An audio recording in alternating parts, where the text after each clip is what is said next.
Halo teman-teman Fit Golfers, kembali lagi ke channel Swing and Live, di mana kita akan bahas banyak mengenai golf fitness. Jadi beberapa hari yang lalu gue sempat main ke G-Spot Training Lab, karena di sana itu bisa ngasih gue data-data untuk membantu menjawab pertanyaan yang gue punya mengenai swing gue. Kayak apa pertanyaannya dan apa hasilnya, tonton terus sampai habis. Oke, jadi sebetulnya kemarin itu gue punya dua pertanyaan. Yang pertama itu adalah, karena gue sering nge-gym, karena gue sering olahraga strength training, apakah ada cara swing yang berbeda daripada orang pada umumnya? Karena kita tahu orang yang suka nge-gym itu pasti badannya lebih terbentuk, otot-ototnya sedikit lebih besar dari rata-rata, dan apakah ada cara khusus? Pertanyaan yang kedua adalah, apa sih dampak positif dari nge-gym ke permainan golf kita? Apakah ada dampak positifnya atau nggak ada? Selama ini kan gue cuma menerka-nerka, oh iya ada karena kita jadi lebih kuat, tapi nggak ada datanya. Dan ini gue datang ke sana untuk membuktikan ada nggak sih buktinya. Oke, kita akan jawab pertanyaan yang pertama dulu. Jawaban pertanyaan pertama, apakah ada swing khusus? Sebetulnya sih nggak ada, karena ini kembali lagi ke swing orang masing-masing. Tiap orang itu punya swing yang berbeda, mereka punya biomekanika tubuh yang berbeda. Panjang lengannya beda, tinggi badannya beda, jadi semua orang pasti beda. Gue nggak bisa bilang karena gue suka nge-gym jadi gue punya swing yang khusus, karena pasti ada orang yang suka nge-gym juga dan juga suka main golf, pasti swingnya beda banget karena ini kembali lagi ke tubuh kita masing-masing. Jadi nggak ada pernyataan kayak contoh, oh karena gue suka nge-gym kayaknya gue harus swing aja deh karena badan gue nggak lentur. Ini kebukti salah di kemarin gue nge-gym ke G-Spot Training Lab ini, karena gue mikir gitu, gue mikir karena mungkin karena badan gue itu nggak lentur jadi gue harus maksa badan gue untuk muter ke belakang, dan ternyata hasilnya adalah loss of posture, gue overswing. Dan ternyata feel yang harus gue pakai adalah cukup half swing. Dan entah kenapa ditunjukin ketika gue half swing, ternyata itu malah pas banget. Gue nggak punya videonya sekarang, tapi gue bisa cerita kalau ternyata pas gue half swing itu malah pas. Gue feel gue tuh cuma setengah. Ini membuktikan bahwa nggak ada faktor khusus yang membedakan antara nge-gym dan juga swing golf. Selama badan kita lentur, itu nggak ada masalah. Dan kembali lagi ini ke pribadi masing-masing.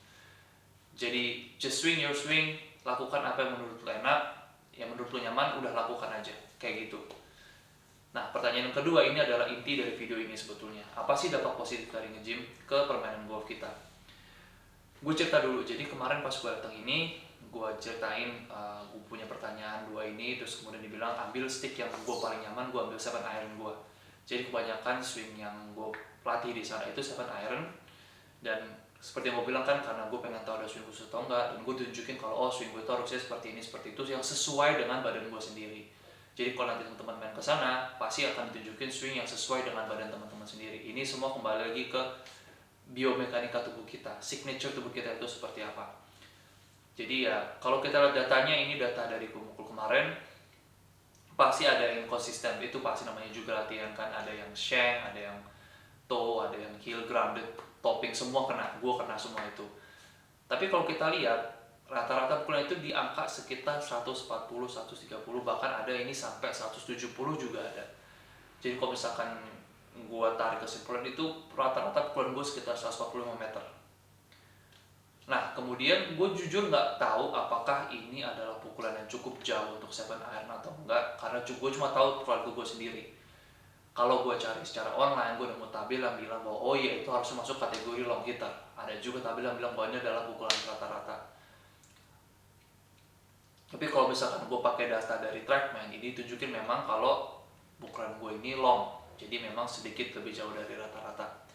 Gue juga tahu beberapa teman gue itu kalau pakai 7 iron itu cuma sekitar 125 kalau konsistennya. Jadi memang sih kelihatannya ada dampak di mana jarak itu bertambah. Nah, tapi kemudian ini juga salah kaprah gue.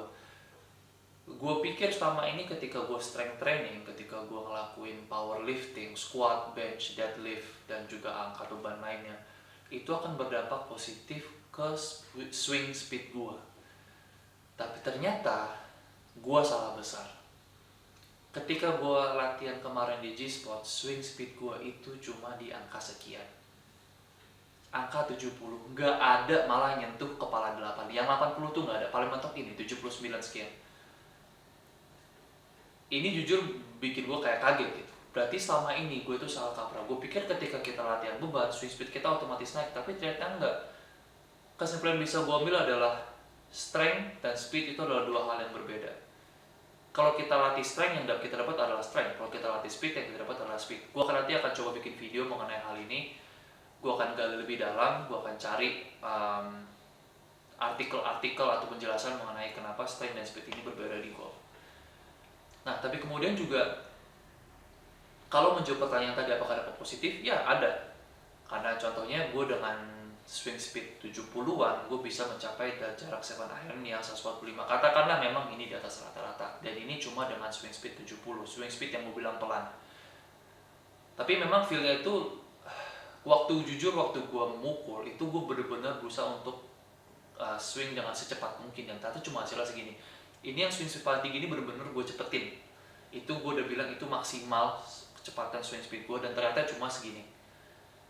Jadi ya memang katakanlah gue akhirnya menemukan bahwa swing speed gue itu swing speed yang pelan, tapi gue bisa dapat jarak yang jauh. Jadi ini jelas di data ini bahwa ketika kita nge-gym kita akan menambah jarak. Gue jujur nggak tahu, gue cuma bisa berteori kalau massa dikali akselerasi akan menghasilkan gaya yang cukup besar sehingga bolanya itu naik. Dan ini jarak gue yang paling jauh ini 169 sekian ini jujur memang kenanya itu lagi pas banget. Kompresinya dapat, weight shiftnya dapat, mungkin kenanya di sweet spot. Jadi benar-benar ini pas banget. Dan ini bisa nyampe 170. Cuma memang saat ini kan gue inkonsisten, gue masih handicap tinggi, sehingga gue nggak bisa bilang bahwa ini adalah stock hit gue tuh sekian. Stock hit gue konsisten itu cuma di 140-an. Nah, tapi kalau misalkan gue bisa konsisten, katakan gue udah latihan terus, gue konsisten, gue nggak latih swing speed deh, gue cuma latih ball striking gue bisa konsisten, gue bisa mencapai jarak 160 sekian dengan swing speed 75, 78. Jelas ini adalah dampak positif dari nge-gym. Jaraknya pasti dapat. Dan seperti yang gue bilang berteori kalau ya menghindari cedera, endurance segala macam sih, gue belum bisa buktikan sampai saat ini. Karena gue belum pernah ngetes sejauh itu. Tapi dari data yang gue dapet, ini adalah bukti bahwa memang nge-gym itu punya dampak positif ke permainan golf kita. Berikutnya yang akan gue coba cari tahu adalah kenapa strength dan speed ini berbeda, dan apakah bisa seorang golfer itu main dengan jarak jauh dengan swing speed yang segitu-segitu aja. Oke, sampai segini dulu videonya. Terima kasih udah nonton. Kalau teman-teman mau dapet topik yang lebih banyak mengenai golf dan fitness, teman-teman bisa subscribe link ke channel gue. Mungkin teman-teman bisa tulis di kolom komen berapa sih jarak pukulan 7 iron teman-teman dan di swing speed berapa. Kalau teman-teman belum dapat datanya, bisa coba ke G-Spot Training Lab atau bisa pakai launcher atau pakai tracker yang lainnya. Oke, sampai di sini dulu. Hit Farma Salat.